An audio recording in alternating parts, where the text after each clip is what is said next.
Hello friends, அஸ்ஸலாமு அலைக்கும். Welcome to Shamila kitchen. இன்றைக்கி வந்துட்டு பேக்கரியிலலாம் வாங்குகிற அதே டேஸ்ட்லேயே பனானா கேக் வந்து எப்படி ரெடி பண்ணலாம் தான் காட்ட போகிறேன். வாங்க வீடியோக்குள்ளே போகலாம். அதுக்கு முன்னாடி நம்ம சேனலை சப்ஸ்கிரைப் பண்ணாமல் பார்க்குறவங்க சப்ஸ்கிரைப் பண்ணி சப்போர்ட் பண்ணுங்கள். கூடவே பக்கத்தில் இருக்கிற பெல் ஐக்கானையும் கிளிக் பண்ணுங்கள். அப்போ தான் நான் போடுற வீடியோஸ் எல்லாம் உங்களுக்கு நோட்டிஃபிகேஷனாக வரும்.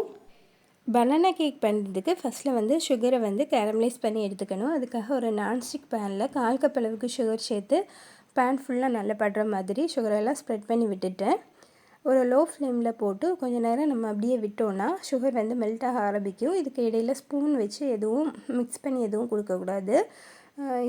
இப்போ கொஞ்சம் கொஞ்சமாக சுகர் வந்து மெல்ட் ஆக ஆரம்பித்தாச்சு. நல்ல இந்த மாதிரி மெல்ட் ஆகி ஒரு லைட்டாக ஒரு ப்ரௌன் கலர் வந்த உடனேயே இதில் வந்துட்டு நல்லா சூடாக இருக்கிற தண்ணியில் ஒரு 2 டேபிள் ஸ்பூன் இல்லைன்னா ஒரு 1/4 கப் அளவுக்கு சூடான தண்ணி வந்து சேர்த்துக்கலாம். தண்ணி சேர்க்கும்போது இது ஒரு மாதிரி கெட்டியான மாதிரி மாற ஆரம்பிக்கும், தண்ணியும் இந்த சுகரும் சேர்ந்து. அப்போ நம்ம நல்லா வந்துட்டு ஒரு ஸ்பூன் வச்சு நல்லா வந்து மிக்ஸ் பண்ணி கொடுக்கணும். மிக்ஸ் பண்ணி கொஞ்சம் நேரம் மிக்ஸ் பண்ணி கொடுக்கும்போது இது சுகரெல்லாம் வந்து நல்லா மெல்ட் ஆகி இந்த மாதிரி கேரமலைஸ் ஆகி வந்துடும். லோ ஃப்ளேம்லேயே போட்டு தான் நம்ம வந்து சுகர் வந்து கேரமலைஸ் பண்ணி எடுக்கணும். இந்த கேரமலை நல்லா ஆற விட்டு எடுத்துக்கலாம். இப்போ கேக் பண்ணுறதுக்கு தேவையான பொருட்கள் எடுத்து வச்சுருக்கிறேன். இதில் வந்து 2 முட்டை, 1 கப்பு மைதா மாவு, 1 டீஸ்பூன் அளவுக்கு பேக்கிங் பவுடர், 1/4 டீஸ்பூன் அளவுக்கு பேக்கிங் சோடா, நல்ல பழுத்த வாழைப்பழத்தில் 3 எடுத்துருக்கிறேன். சுகர் வந்துட்டு ஒயிட் சுகரும் ப்ரௌன் சுகரும் மிக்ஸ் பண்ணி ஒரு 3/4 கப் அளவுக்கு எடுத்து வச்சுருக்கிறேன். ஒரு 1/4 கப் அளவுக்கு சன்ஃப்ளவர் ஆயிலும் தேவைப்படும். அது வந்து இதில் வைக்க மறந்துட்டேன். இப்போ இந்த வாழைப்பழத்தை ஒரு பவுலில் வந்து சேர்த்துக்கலாம். இதை வந்துட்டு ஒரு பீட்டர் வச்சோ இல்லைன்னா ஒரு ஸ்பூன் வச்சோ நல்லா வந்து மசிச்சு எடுத்துக்கணும். மிக்சியில் போட்டால் ஒரு மாதிரி கூழ் மாதிரி ஆகிரும். அதனால் வந்து நம்ம வந்து இந்த மாதிரி பீட்டர் வச்சு இல்லைன்னா ஒரு ஸ்பூன் வச்சு நல்லா மசிச்சு எடுத்துக்கலாம். வாழைப்பழம் வந்து இந்த அளவுக்கு நல்லா மசிஞ்சதுக்கப்புறமா நம்ம எடுத்து வச்சுருக்கிற 2 முட்டையும் இதோடு சேர்த்துக்கலாம். இது கூட வந்து 1 டீஸ்பூன் அளவுக்கு வெனிலா எசன்ஸும் சேர்த்துருக்கிறேன். இதையும் வந்து நல்லா மிக்ஸ் ஆகிற மாதிரி பீட் பண்ணி இப்போ எடுத்துக்கலாம். சுகரை வந்து நல்லா வந்து பொடி பண்ணி எடுத்துக்கணும். மிக்ஸி ஜாரில் சேர்த்து நல்லா பொடி பண்ண சுகரை ஒரு 2-3 தடவையாக இதில் சேர்த்து அதையும் நல்லா வந்து பீட் பண்ணி எடுத்தாச்சு.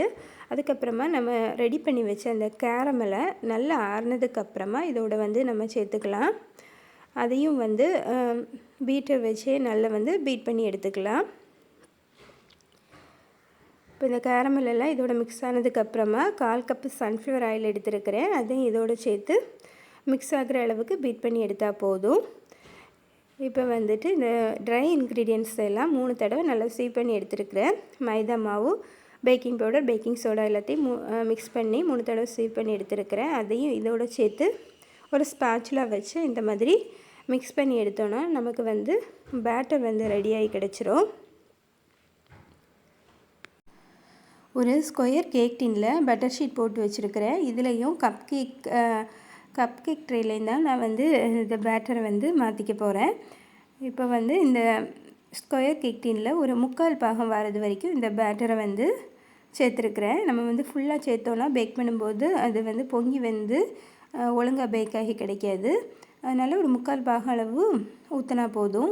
மீதி இருக்கிறத கப் கேக் மோடில் தான் மாற்றிக்க போகிறேன். கப் கேக் மோடில் கொஞ்சமாக ஆயிலும் மைதா மாவும் டஸ்ட் பண்ணி எடுத்துருக்கிறேன். அப்போ தான் நமக்கு டீமோல்ட் பண்ணி எடுக்கும்போது ஈஸியாக வந்துட்டு ஒட்டாமல் வரும். இப்போ கப் கேக் மோடில் பேட்டரெல்லாம் மாற்றிட்டு கொஞ்சமாக கட் பண்ணி வச்ச பாதாமும் சேர்த்துருக்கிறேன். இந்த பேட்டரெல்லாம் 180 டிகிரிக்கு 10 நிமிஷம் ப்ரீ ஹீட் பண்ண அவனில் ஒரு 50 to 60 மினிட்ஸ் வந்து பேக் பண்ணி எடுக்கணும். நான் வந்துட்டு 1 மணி நேரம் பேக் பண்ணி எடுத்துருக்கிறேன்.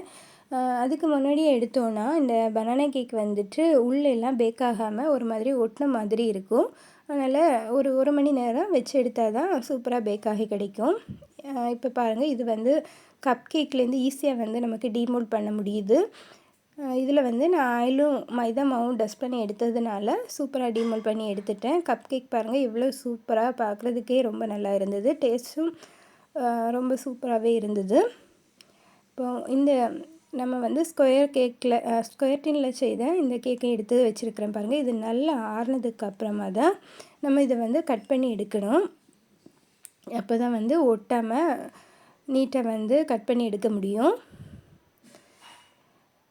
நல்லா ஆறுனதுக்கப்புறமா இதை வந்து நான் வந்து 2 பீஸை வந்து கட் பண்ணி எடுத்துட்டு சின்ன சின்ன பீசஸை வந்து கட் பண்ணி எடுக்க போகிறேன். இதோட கலரும் டெக்ஸ்சரும் பார்த்திங்கன்னா நம்ம அந்த பேக்கரியிலலாம் வாங்குகிற அதே கலர்லேயே அதே டெக்ஸ்சர்லேயே கொஞ்சம் ஈரப்பதத்தோட நல்ல மாய்ஸ்சராக சூப்பராக இருந்தது. நான் வந்து நிறைய பனானா கேக் ரெசிபி வந்து ட்ரை பண்ணி பார்த்துருக்குறேன். எதுவும் இந்த அளவுக்கு பர்ஃபெக்டாக வரல. இந்த பனானா கேக் வந்து சூப்பராக பர்ஃபெக்டாக எனக்கு வந்தது. அதனால தான் நான் வந்து இதை வந்து உங்களுக்கும் ஷேர் பண்ணியிருக்கிறேன். நீங்களும் வந்து இதே மாதிரி ஒரு தடவை ட்ரை பண்ணி பாருங்கள். நம்ம பேக்கரியிலலாம் வாங்குகிற அதே டேஸ்ட்லேயே வந்து இந்த பனானா கேக் வந்து கிடச்சிது. நான் சொன்ன அளவுலேயே எல்லா மெஷர்மெண்ட்டும் எடுத்து இந்த மாதிரி பனானா கேக் ஒரு தடவை ட்ரை பண்ணி பார்த்துட்டு கமெண்ட் பண்ணுங்கள். தேங்க்ஸ் ஃபார் வாட்சிங்.